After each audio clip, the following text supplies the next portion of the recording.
बिस्मिल्लाहिर्रहमानिर्रहीम। प्यारे भाई और बहनों, अस्सलाम वालेकुम वरहमतुल्लाहि वबरकातुहू। उम्मीद है कि आप सब खैरियत से होंगे। मैं हूं आपका मेज़बान हकीम शहबाज हुसैन नवान और आप इस वक्त देख रहे हैं नेचुरोपैथी पीके। आज की इस मुख्तसर सी वीडियो में मैं आपकी खिदमत में ज़हनी परेशानी, टेंशन, नींद ना आना, गुस्सा की ज़्यादती, ये जो मसाइल आजकल हमारे मुआशरे में बहुत ज़्यादा हो रहे हैं, इनके लिए एक बहुत ही आसान सा नुस्खा बयान करने जा रहा हूँ। ये नुस्खा बना के इस्तेमाल करें, इंशाअल्लाह ताला इससे फ़ौरी फ़ायदा होगा। बहुत ही अच्छा इंशाअल्लाह लाजवाब नुस्खा है।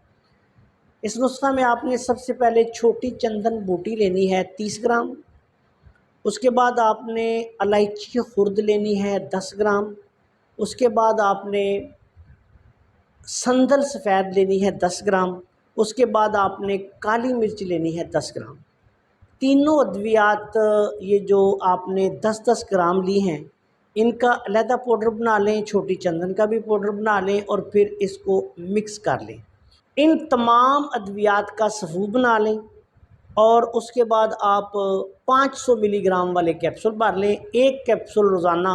अगर किसी को मसला बहुत ज़्यादा है, ज़हनी परेशानी, टेंशन, जुनून तक पहुंच गया है, नींद बिल्कुल नहीं आ रही, पागलपन तक मसाइल हैं, तो फिर आप इसकी मिकदार दिन में 1 से 2 कैप्सूल दिन में 3 दफ़ा भी कर सकते हैं। लेकिन अगर थोड़ा मसला है तो 1 कैप्सूल रोज़ाना या 1 सुबह शाम भी आप इस्तेमाल कर सकते हैं। खाना खाने के बाद दूध के साथ इसको इस्तेमाल करवाएं।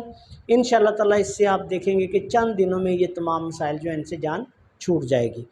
आपसे गुजारिश है कि अगर आपने अभी तक हमारे चैनल को सब्सक्राइब नहीं किया तो चैनल को सब्सक्राइब कर लें और हमारी इन वीडियोज़ को अपने दूसरे दोस्तों के साथ शेयर भी कर दिया करें ताकि वो भी इनसे फ़ायदा उठाएँ। अस्सलाम वालेकुम वरहमतुल्लाहि वबरकातुहू।